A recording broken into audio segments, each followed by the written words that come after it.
not going to gain anything out of it. Yeah. Sir एक question है sir आपसे। हाँ पूछो सर। सर अभी जैसे आपने बताया intraday is the waste of time. हाँ तो सर अप्रोच मेरा हमेशा ये रहता है कि जैसे कोई भी स्टॉक अगर समझ में आ रहा है कि हाँ ये इसमें कुछ पॉजिटिव मोमेंटम आ सकता है या मतलब इसमें कुछ गेन कर सकता हूँ 5% 10% ऐसा निकाल सकता हूँ। जैसे कि अभी मैंने लास्ट वीक में लिया था एससीएल टेक लिया था। तो मेरा एवरेज रेट मैंने कुछ वो 68 तक पकड़ा था और मैंने अभी 1330 पे बेचा मैंने उसको। ठीक है। क्योंकि वो गिरने लगा और फिर देखा कि हाँ स्विंग पॉइंट जैसा फॉर्मेशन शुरू हो रहा है तो मैंने फट से निकल गया। तो वो सर एक वीक का पीरियड जब मेरे को लगता है कि हाँ वो आएगा और वो बढ़ने वाला स्टॉक है तो मैं वो लेकर के सर महीना भर तक रख लेता हूँ कभी कभी, और वो जो भी मेरे को गेन मिलता है मैं उसको निकल जाता हूँ। तो ये भी गलत है या मतलब सर इंट्राडे मतलब आप बोल रहे हो तो मतलब कल आज का आज भी और आज का आज बेचा, मैं वैसा नहीं करता हूँ सर। ना hurry, right? So if you are in a hurry, na market will always attract you but hardly reward you.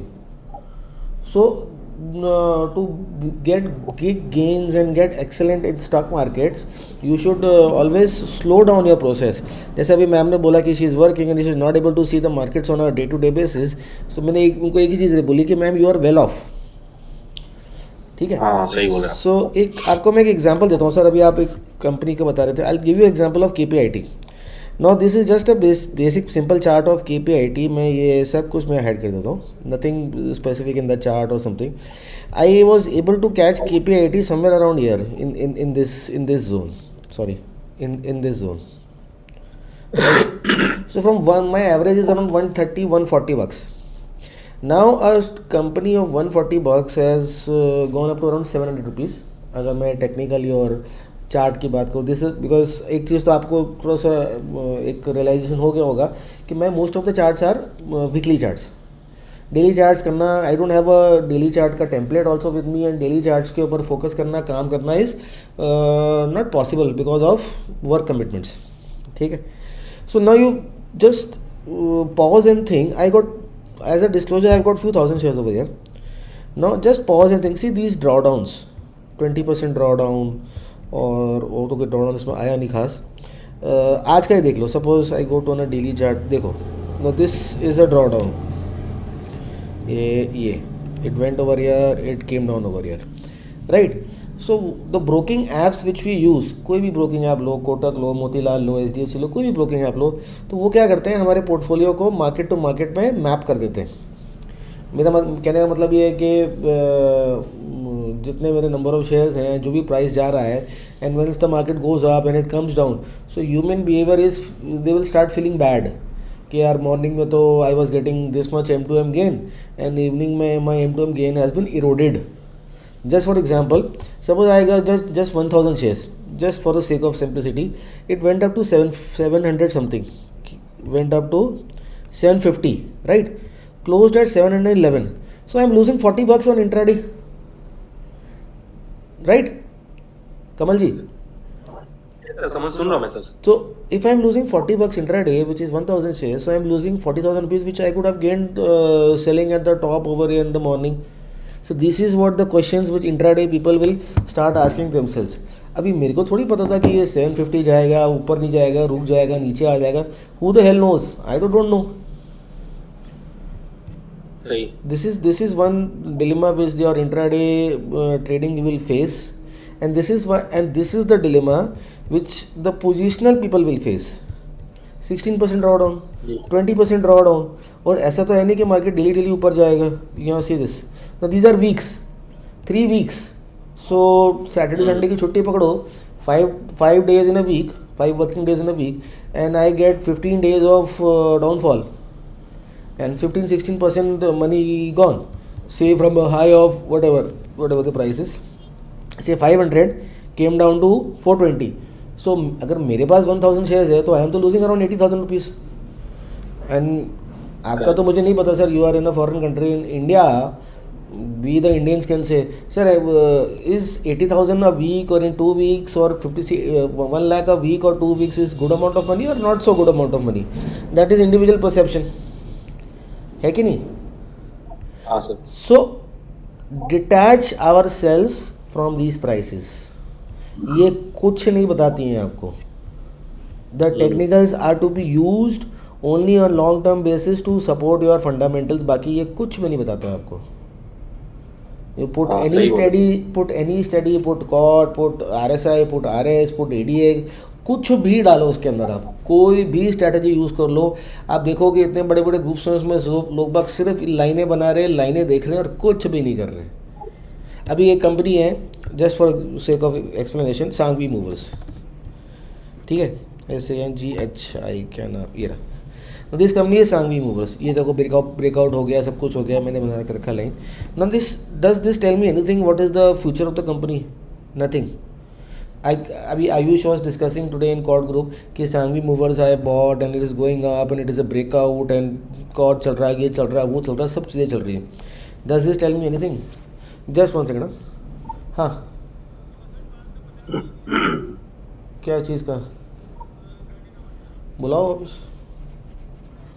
हाँ, एक मिनट. हाँ, जस्ट मी वन सेकेंड. हाँ, मेरी आवाज़ आ रही है आपको? Am I audible? हाँ सर. या, तो चलो लेट्स कंटिन्यू देयर जहाँ हमने छोड़ा था. I think the company was PI industries only. We लगी go back to the sheet. मैंने कुछ शीट में कुछ अपडेशंस किया था. I had posted the sheet in the channel, so I hope आप लोगों ने वो टेम्पलेट अपना चेंज कर लिया होगा. ठीक है. अपडेट कैसे वो लास्ट वीक? हाँ, लास्ट वीक आई तो उससे पहले वाला? I had posted somewhere in the channel. This is the channel. I had posted some comments over. ये रहा, ये मैंने एक शीट अपडेट किया था, तो आप इसको अपडेट कर लीजिए and do the new one. So यहाँ पर बेसिकली क्या हुआ है कि जो ग्रोथ बॉक्स है ना, I rearrange this growth box in this yearly columns and the quarterly sheet कि what is the growth going on and TTM growth. Plus इसमें क्या हो रहा था कि एक फ्री कैश फ्लो का जो थिंग था यहाँ पर, फ्री कैश फ्लो कहाँ चला गया?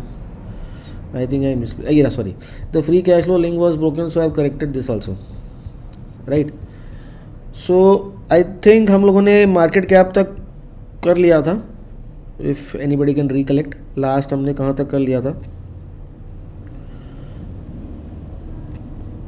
कैन एनीबडी रिकलेक्ट कि लास्ट हमने कहाँ तक डिस्कस किया था? मार्केट कैप और capital turnover. I think this was also done. Capital turnover also done and EBIT into my capital turnover is equal to my ROIC which is pre tax number. Sir काफी आगे गए थे. SSR भी किया था हमने. SSR भी, self sustainable growth rate. yeah, SSR. Sorry, I had to post you that Dr. Vijay Malik ka note. I think I have not posted you that. I'll post you that. The Dr. No, you have posted and we have got that also in अच्छा, the ठीक है. channel. I am getting old, sir. I tend to forget a lot. So now our last discussion was the only growth in the EPS does not matter when compared with my growth in the capital employed. So whatever I've done over here is, if my sales are growing, say I want my sales to grow at least more than my GDP growth rate, my PAT to grow as fast as possible, but my this capital employed should not grow as fast as possible. If that is the case, then that means I have a great business. Without doing extra amount of capex, I can grow my sales and my profits at a good hurdle rate. But if this capital employed is growing at a fast rate and I tend to have average, I have not calculated, sorry, this is average over here. If I tend to have an average return on capital employed of north of 15-18%, then that means my business is a capital intensive business which is making good profits for the shareholders. So rather than looking for a year on year number, यहाँ पर rather than looking for a year on year number, this is the CAGR growth. ये PI industries में suppose in the last 3 years my sales have gone up by 26%, PAT has gone up by 26%, which is okay. But to increase this sales and profits, the company had to plow back 41% of capital in the business. ठीक है, इसको हम यहाँ से भी देख सकते हैं, which is year. See, in the last 3 years, the capital from 2,000 crores has gone up to 5,600 crores. So it is invest more to earn more. जैसा हमारा शायद 3 सेविंग अकाउंट्स का हमने एक डिस्कशन किया होगा पहले. 1 saving account gives you FD interest rate of 10% in one first year, 12% in second year, 18% in third year, and so on and so forth. The interest amount keeps on growing. So without having to put more amount of capital in this account, you tend to earn more and more year by year. Secondly is when you put in a saving account where you get 10% interest per year, to double your income you would have to double your capital employed. तो capex session के अंदर हमने capex को focus किया था, ROCs को focus किया था, but now we are focusing on what is the amount of capital employed in conjunction with my sales growth and my profit growth. ठीक है, तो this is the simple meaning of that. This data is from your cash flow from operations. Now this data is not actually from your working cash flow from investing, because screener में क्या होगा, आपको यहाँ पर इसका वो bifurcation नहीं मिलेगा जो screener will give you by toggling this over year. So these details will not be imported to your exported to your Excel sheet. So what is done over here is your fixed assets plus net fixed assets plus CWIP of year of 2013 minus your fixed assets of and CWIP of year 2012, right? So which is in the data sheet. ये रहा, ये वाला number और ये वाला number minus ये number and ये number. ठीक है, एंड इसके साथ हमने क्या ऐड कर दिया यहाँ पर, डेप्रीशिएशन, बिकॉज ये जो नंबर है this net block comes after the depreciation of this amount. So what how to get the capex which has been done. Now this can be growth or maintenance, that is a different issue how to calculate. So 478 plus 60.52 plus 22 crores of depreciation minus this net block and this capital work in progress. So when we do this we get this number and so on and so forth. And I think I had spoken about the cumulative net profits for the last 10 years and the cumulative net cash flows for the last 10 years, right? Now to grow the business from 880 crores to 5,000 crores, the company had to spend 3,450 crores of 2,765 crores of money into the business to expand capacities, which they were very well were able to do with the amount of money they were able to generate from the business. And that is the reason the debt amount is not that significantly high, right? And एक question मैंने पूछा था कि any time my cumulative cash flows can be greater than my cumulative profit. So if you remember, can anybody recall and tell me that? Usually the cash flows should be higher, but in several business they would be lesser than my cumulative profit. And we had spoken about this number also, my cash flow to PAT ratio. So how can my cash inflow be greater than my PAT if the ratio is 102%? So sir, cash can be generated from depreciation entry as well as the money coming from investments and all. नहीं sir, because depreciation is deductible in profit and loss, but it is added to cash flow, right? Interest paid is deducted from profit and loss, but it is added to cash flow. So ideally your cash flow from operations should be greater than or equal to your profit after tax on a cumulative basis for 10 years. साल दर साल हम नहीं देख सकते, right? To get to this number. Now if this number is less than 80-85%, then that is bad. Then that simply means that the company is having issues in managing the working capital. इसके लिए हमने PC jewellers का एक example देखा था, right?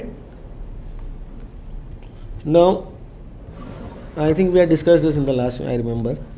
Now coming down to this ratio, capex to OCF ratio, मेरा कितना operating cash flow आया और उसके सामने मैंने कितना कैपेक्स किया, ये भी हमने डिस्कस किया था.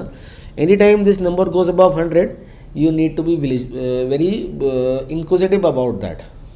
Any time this is above 100, you need to be very inquisitive about that, right? Year or maybe 96% year, 178% year. So these are usually growth capexes. Anytime this number is very low, those are usually your maintenance capexes. Now this number CFO minus CFI is equal to your free cash flow, which is distributable by the company in the form of dividends, in the form of stock buybacks, or in the form of any other thing which the management feels they can do to grow the business. Right? Now my total capex to depreciation in the last 10 years is 376%. Now anything beyond 120, 150% tells me over here that this business is an asset heavy business. काम धाम करने के लिए इसको बहुत सारे assets चाहिए. So and still it is able to maintain the asset turns to 2.2, 2.3, which is commendable. Right now free cash flow is also called owner earnings, and the major difference between free cash flow and owner earnings is free cash flow calculation में हम लोग दो values लेते हैं cash flow में से. एक तो मेरी ये वैल्यू हो गई जो मैंने कैश फ्लो बनाया, आई subtract this amount, that is my free cash flow. But this amount has got two parts, maintenance capex and growth capex. So in owner earnings, from this amount I will only subtract the maintenance capex, not the growth capex. So my owner earnings and my free cash flow can differ to a great extent, and that is why you see these numbers are differing to a great extent. Right? Now again this is the same thing. मैंने पता नहीं क्यों उसको double line बना दिया, capex to OCF ratio. Sir, can you explain owner earnings again, sir? Sir, owner earnings is your cash flow from operations minus maintenance capex. Why cash flow from operations? Let's go over here. Cash flow from operations will adjust your working capital changes. मतलब अगर आपको business में working capital ज़्यादा employ करना पड़ा, ज़्यादा deploy करना पड़ा, आपको पेमेंट लेट मिला, इन्वेंट्री आपकी लेट बिकी, so from profit that amount is counted as your profit. Suppose I make a profit of 100 crores, but 100 crores में से मुझे 30 crores डेटर से लेना है और 20 crores का मेरा इन्वेंट्री हमेशा फंसा रहता है. So my actual profit is 50 crores which comes in to my hand, बाकी तो मेरा पैसा फंसा हुआ in the rotation of the business. So free cash flow means what is the amount that we the owners as shareholders or the promoter can take out from the business without disturbing the unit economics of the business. Right? तो अगर मैं अपना वो पैसा जो मैं धंधे से निकाल ही नहीं सकता because of my working capital issues, my debtor issues, my inventory issues, that means मैं जिम में जाके ऐसे ट्रेडमिल पे भाग रहा हूँ कि जब तक मैं भागता रहूँगा मैं उसी पोजीशन पर स्टैग्नेंट रहूँगा. जब मैं थक जाऊँगा तो वो ट्रेडमिल मुझे पीछे फेंक देगा, क्योंकि इस ट्रेडमिल में बटन बंद करने का कोई जगह ही नहीं है. Now owner earnings is your cash flow from operations after adjusting for your taxes and for your working capital changes. The owner earning means cash flow from operations minus maintenance capex, which the company will not give you in their accounts or in their notes to accounts, which you have to estimate on your own, and estimates are different for different people. Free cash flow का मतलब हो गया है इस number में से मैंने ये नंबर को माइनस कर दिया, जो मेरा आंसर आया वो मेरा फ्री कैश फ्लो हो गया. ओनर अर्निंग्स क्या हो गया, इस नंबर में से मैंने सिर्फ मेंटेनेंस कैपेक्स को माइनस किया. तो दोनों का ये डिफरेंस है. कभी कभार क्या होगा, कुछ एनालिस्ट क्या करेंगे, इस नंबर को इससे सेट ऑफ करेंगे. हमको ये नहीं करना है, चलो इस केस में तो ये बहुत छोटा नंबर है, कोई फ़र्क नहीं पड़ता. हमको ये नहीं करना है कि because we want to be conservative in our estimates, and free cash flow is a thing which will help you to get a sense of valuation in your business. हमको ये सब नहीं करना है. We want to be get to conservative ideas. Okay, so this is your free FCF is free cash flow to equity, and these are your owner earnings. Okay, again this is the same line जैसा ऊपर था, capex to OCF. Again it is mentioned over here. I will update this also. Now this is capex to depreciation. Why this capex to OCF ratio is, anytime this ratio is above 100, this definitely means we are doing growth capex, and anytime this ratio is say around 25-30%, not this is not a barometer number कि 25-30% होगा या 40% होगा तो आप उसको maintenance capex समझोगे. This can differ from industry to industry. यहाँ पर 28% should be maintenance capex, 44 could be maintenance, बाकी बार ये 80-90 है. This could be a component of maintenance capex plus growth capex. एक छोटा सा तरीका इसको समझने का, इसका एक आंसर निकालने का this is your depreciation. Now depreciation amount is growing year by year because आपकी बैलेंस शीट बढ़ती जा रही है, आपका अमाउंट बढ़ता जा रहा है. सो अगर मेरा 17 करोड़ का मेरा एसेट ख़राब हो गया, डेप्रीशिएट हो गया, सड़ गल गया, to maintain my asset by 17 crore so that it will keep producing the same amount of products so I can sell and keep my sales and margin intact, I need at least 17 crore of reinvestment into the machine repair and maintenance. है कि नहीं? Yes sir. लेकिन महंगाई बढ़ती जा रही है. ऐसा तो है नहीं कि 17 करोड़ जो मैंने खर्च किया था 2 साल पहले, आज मुझे वही चीज़ें 17 करोड़ की मिल जाएंगी. हो सकता है उसमें 5-7%, 10% इन्फ्लेशन का इफेक्ट आ गया. So on a very conservative basis, if I can do 17 into 1.25 or maybe 1.2, I get to an answer of 20-21 crores. ठीक है. Now my maintenance capex should be around 20-21 crores. चलो यहाँ पर तो हमारे पास नहीं है डेटा इसका कैपेक्स का. My maintenance capex should be around 20-21 crores. So my owner earnings would be in this case is 88 minus 21 और 22. तो बाकी का जो मेरा 13-14 करोड़ है, this could be my minor growth capex also. So on a very crude metric आप depreciation को 1.25 से या 1.2 से मल्टीप्लाई कीजिए और वो अमाउंट इसके अंदर से लेस कर दीजिए. जो आपका बचेगा वो आपका ग्रोथ कैपेक्स हो सकता है. उसके और भी तरीके होते हैं इसको निकालने के.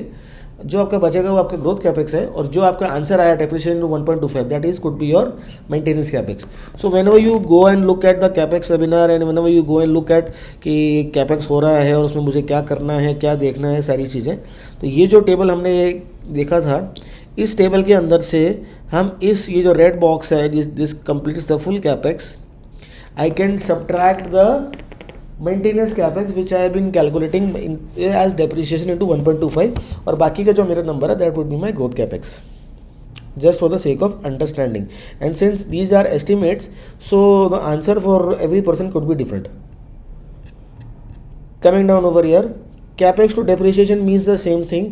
अगर मेरा 17 करोड़ की मेरी डेप्रीसिएशन है यहाँ पर, लेकिन जो मेरा खर्चा कर रहा हूँ मैं 607 करोड़ % कर रहा हूँ, तो कहीं ना कहीं मैंने ग्रोथ कैपेक्स किया होगा. कैपेक्स टू डेप्रीसिएशन, तो total amount of capex done which I pick up from data sheet as in column number B83 divided by my this B26 divided by my depreciation which is B26 over here, and this is my number which I take over here. अब ये number यहाँ पर गलत है. क्यों गलत है? क्योंकि एक्चुअली एक मिनट, सॉरी, ये नंबर गलत नहीं है. See, this number should be minus 35, but here the data comes at minus 104.95.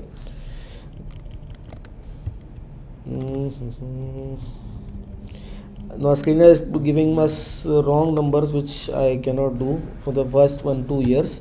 Just one second. एक मिनट. हाँ,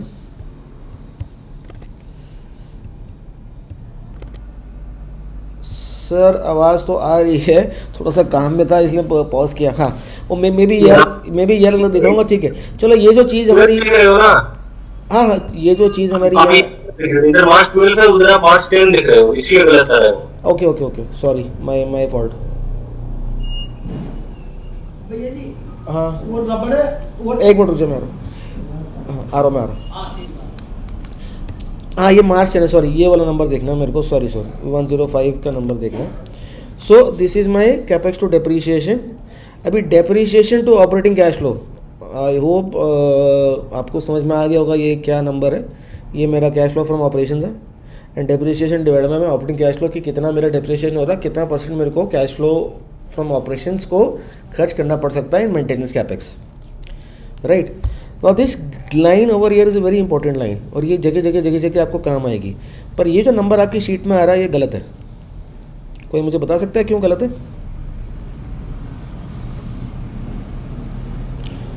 कैन एनीबडी टेल मी क्यों गलत है?